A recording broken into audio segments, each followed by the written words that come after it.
ಸ್ನೇಹಿತರೆ ನಮಸ್ಕಾರ. ಇಂದಿನ ಒಂದು ಹೊಸ ಸುದ್ದಿ. ದೆಹಲಿಯಲ್ಲಿ ಇರುವಂಥ ಕೆಂಪು ಕೋಟೆ ಇಲ್ಲಿ ಏನೇನು ಚರಿತ್ರೆ ಅದನ್ನು ನಾನು ಶೇರ್ ಮಾಡ್ತಾ ಇರ್ತೀನಿ. ತಾವೆಲ್ಲರೂ ಈ ವಿಡಿಯೋ ಪೂರ್ತಿ ನೋಡಿ. ಯಾರೆಲ್ಲ ನನ್ನ ಚಾನಲ್ಗೆ ಹೊಸಬರಿದ್ರಿ ಸಬ್ಸ್ಕ್ರೈಬರ್ ಆಗಿ. ಕೆಂಪು ಕೋಟೆ ಅಂದರೆ ಇದನ್ನು ಲಾಲ್ ಕಿಲೆ ಅಂತಾರೆ. ನಾನು ಫಸ್ಟ್ ಗೇಟಿಗೆ ಬಂದೆವು. ನಮ್ಮ ಗಾಡಿ ಪಾರ್ಕಿಂಗ್ ಹಚ್ಚಿ ಫಸ್ಟ್ ಗೇಟಿಗೆ ಬಂದರೆ ಅಲ್ಲಿ ಒಳಗಡೆ ಬಿಡೋದಿಲ್ಲ. ಇನ್ನೊಂದು ಇಲ್ಲಿ ಆಟೋ ಮಾಡಿಕೊಂಡು ಇನ್ನೊಂದು ಗೇಟಿಗೆ ಹೋದೆವು. ದೊಡ್ಡ ಗೇಟಿಗೆ, ಒಳಗೆ ಬಿಡುವಂಥ ಗೇಟಿಗೆ. ಇಲ್ಲಿ ತಾಜ್ ಮಹಲ್ ಕಟ್ಟಿದಂಥ ಶಹಜಾಬಾದವರು ತಾಜ್ ಮಹಲ್ನೂ ಕಟ್ಟಿದ್ದಾರೆ, ಇದನ್ನು ಕಟ್ಟಿದ್ದಾರೆ. ಎರಡೂ ಅವರನ್ನೇ ಕಟ್ಟಿದ್ದಾರೆ. ಜಹಾಂಗೀರ, ಅಕ್ಬರ ಇವರೆಲ್ಲನೂ ಸೇರಿ 1647 ಇಸವಿಯಲ್ಲಿ ಕಟ್ಟಡ 10 ವರ್ಷ ಪರಂತವಾಗಿ ಕಟ್ಟಡ ಮಾಡಿದ್ದಾರೆ. ಇದು ಅದನ್ನೇ ಕಟ್ಟಿದ ಮೇಲೆ ಬ್ರಿಟಿಷರು ಆಳ್ತಿದ್ದರು. ಈ ನಮ್ಮ ಕೆಂಪು ಕೋಟೆ ಆಳ್ತಿದ್ದರು. ಅದರ ಮೇಲೆ ಧ್ವಜ ಹಾರಿಸ್ತಿದ್ರು. ಅವ್ರದ್ದೇ ಆದಂಥ ಒಂದು ಕಾನೂನು ರೀತಿ, ಅವ್ರದ್ದೇ ದಬ್ಬಾಳಿಕೆ ಅವ್ರದನ್ನೇ ಇತ್ತು. ನಾವು ಅವರು ಹೇಳಿದಂಗೆ ಕೇಳಬೇಕಾಗಿತ್ತು. ಆಗಿನ ಕಾಲಕ್ಕೆ ಆವಾಗೇನು ಮಾಡಿದ್ರು, ನಮ್ಮ ಜವಾಹರ್ಲಾಲ್ ನೆಹರು, ಸುಭಾಷ್ ಚಂದ್ರ ಬೋಸ್ ಮತ್ತು ಮಹಾತ್ಮ ಗಾಂಧಿಯವರು ಎಲ್ಲರೂ ಸೇರಿಕೊಂಡು ಇದನ್ನು ಬ್ರಿಟಿಷರಿಗೆ ಹೊಡೆದು ಓಡಿಸೋಕ್ಕೆ ಸಾಧ್ಯ ಮಾಡಿದ್ದರು. ಪ್ರಯತ್ನ ಮಾಡಿ ಅವರೆಲ್ಲರನ್ನು ಹೊಡೆದು ಓಡಿಸಿ ಬಹಳಷ್ಟು ಕಷ್ಟಪಟ್ಟು ಈ ನಮ್ಮ ದೇಶವನ್ನು ಸ್ವಂತವಾಗಿ ಇಟ್ಟುಕೊಳ್ಳೋಕ್ಕೆ ಭಾಳ ಕಷ್ಟಪಟ್ಟು ಅದ ಮೇಲೆ ನೋಡಿ, ಈ ಗೇಟಿನ ಒಳಗಡೆ ಬರಬಾರ್ದಂಥೇಳಿ ನಮ್ಮವರು ಎಲ್ಲರೂ ಒಳಗಡೆ ದ್ವಾರ ಬಾಗಿಲು ಒಳಗಡೆ ಇಲ್ಲಿ ಎಲ್ಲ ಬಾಂಬು ಬಂದೂಕು ರೆಡಿ. ಯಾಕಂದರೆ ಅವರು ನಮಗೆ ಏನು ಟಚ್ ಮಾಡಬಾರ್ದು ಅಂಥೇಳಿ ಆ ರೀತಿ ಅವರಿಗೆ ಹೊರಗೆ ಓಡಿಸಿ ಇದ್ರ ಒಳಗಡೆ ಇಟ್ಕೊಂಡು ಕದ್ದು ಮುಚ್ಚಿ ಕುತ್ಕೊಂಡು ಇವರು ನಮಗೆ ಸ್ವಾತಂತ್ರ್ಯ ತರಲಿಕ್ಕೆ ಸಾಧ್ಯವಾಯಿತು. ಹೆಂಗಂದರೆ 1947 ಇಸವಿಯಲ್ಲಿ ರಾತ್ರಿ 12 ಗಂಟೆಗೆ ಧ್ವಜ ಹಾರಿಸಿಬಿಟ್ರು. ಯಾರಂದರೆ ಜವಾಹರ್ಲಾಲ್ ನೆಹರು ಧ್ವಜ ಹಾರಿಸಿದರು. ಅಷ್ಟೊಂದು ಶಕ್ತಿ, ತಾಕತ್ತು, ಅಷ್ಟೊಂದು ಧೈರ್ಯ ಇತ್ತು ಅವ್ರ ಹತ್ರ.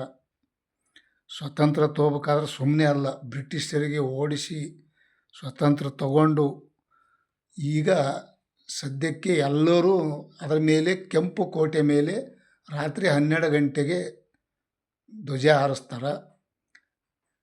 ಈ ಸದ್ಯಕ್ಕೆ ನಮ್ಮ ಮೋದಿಯವರು ರಾತ್ರಿ 12 ಗಂಟೆಗೆ ಫ್ಲಾಗ್ ಹಾರಿಸ್ತಾರೆ. ಮತ್ತು ಇದು ಶಹಜಾಬಾದವರು ಇದನ್ನು ಒಳ್ಳೆಯ ಕೆಲಸ ಮಾಡಿದ್ದರು. ಹೆಂಗಂದರೆ ಇದನ್ನು ಕಟ್ಟಡ ಮಾಡಿದ್ದಕ್ಕೆ ಸಾಧನೆ ಆಯಿತು. ಇದೊಂದು ಕಟ್ಟಡ ಮಾಡಿದ್ದಕ್ಕೆ ಸಾಧನೆ ಆಗಿದ್ದರಿಂದ ಅವರಿಗೆ ಒಂದು ಬ್ರಿಟಿಷರಿಗೆ ಹೊಡೆದು ಓಡಿಸೋಕ್ಕೆ ಸಾಧ್ಯವಾಯಿತು. ನೋಡಿ, ಒಳಗಡೆ ಎಲ್ಲ ಬಾಜಾರ್ ಥರ ಅದ, ಏನು ಬೇಕಾಗಿದ್ದು ಸಿಗ್ತದೆ. ಅದರಲ್ಲಿ ಏನೇನು ಟೆಕ್ನಿಕಲ್ಲು, ಹಿಂದಿನ ಕಾಲದಲ್ಲಿ ಖಡ್ಗ ಏನೇನು ಬೇಕು ಎಲ್ಲನೂ, ಗುಂಡುಗಳು ಹಾರಿಸೋದು ಎಲ್ಲವನ್ನು ಈ ಇದರಲ್ಲಿ ಐತಿ, ಈ ಬಿಲ್ಡಿಂಗ್ದಲ್ಲಿ ಐತಿ. ಭಾಳ ಚೆನ್ನಾಗೈತಿ. ಯಾಕಂದರೆ ಒಳಗಡೆ ಇಡುವೆ ಮಾಡೋಕ್ಕೆ ಬಿಟ್ಟಿಲ್ಲ. ಹೀಗೆ ಶಹಜಾಬಾದವರು ತಾಜ್ ಮಹಲ್ನೂ ಕಟ್ಟಿದ್ದರು ಆ ವೇಳೆಗೆ. ಇದನ್ನು ಕೆಂಪು ಕೋಟೆ ಕಟ್ಟಿದ್ದರು. ಅದನ್ನೇ ಪ್ರೀತಿ ಪ್ರೇಮದಿಂದ ಅಂಥೇಳಿ ಅಲ್ಲೊಂದು ತಾಜ್ ಮಹಲ್ ಒಂದು ಕಟ್ಟರು. ಇಷ್ಟೊಂದು ಕಷ್ಟಪಟ್ಟಿದ್ದಕ್ಕೆ ಆಗಿನ ಕಾಲಕ್ಕೆ ಭಾಳಷ್ಟು ಒಂದು ಧೈರ್ಯ. ಇಲ್ಲಿ ಕಿತ್ತೂರು ರಾಣಿ ಚೆನ್ನಮ್ಮನ ಪಾತ್ರ ಬಹಳಷ್ಟು ಶಕ್ತಿ ತಾಕಂತ. ಅವರು ಇದರಲ್ಲಿ ಸಾಧನೆ ಮಾಡಿದ್ದರು. ಎಲ್ಲರಿಗೆ ಹೊಡೆದು ಓಡಿಸೋಕ್ಕೆ ಒಂದು ಶಕ್ತಿ ಭಾಳಷ್ಟು ಇತ್ತು ಅವ್ರ ಹತ್ರನೂ.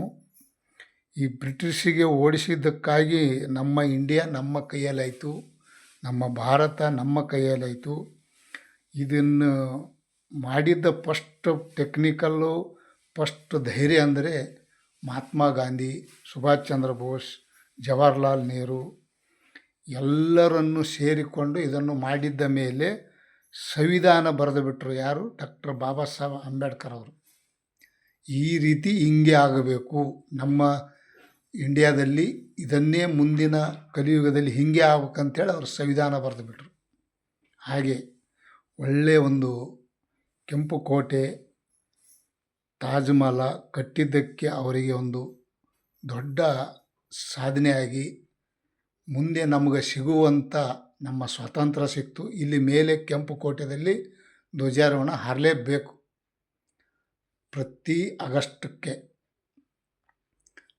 ನೋಡಿ ಎಷ್ಟೊಂದು ಕಟ್ಟಡ ಇದು, ಯಾವ ರೀತಿ 10 ವರ್ಷ ತನಕ ಕಟ್ಟಡ, ಒಂದು ಸ್ವಲ್ಪ ಸಿಮೆಂಟ್ ಇಲ್ಲ, ಅದರಲ್ಲಿ ಮಣ್ಣು ಇಲ್ಲ, ಬರೀ ಕಲ್ಲಿನ ಗಡಾಯಿ ಮಾಡಿ ಕಟ್ಟಿ ಚಿತ್ರಕಲೆಯನ್ನು ಮಾಡಿ ಒಳ್ಳೆ ಚೆನ್ನಾಗಿ ಕಟ್ಟಿದ್ದಾರೆ.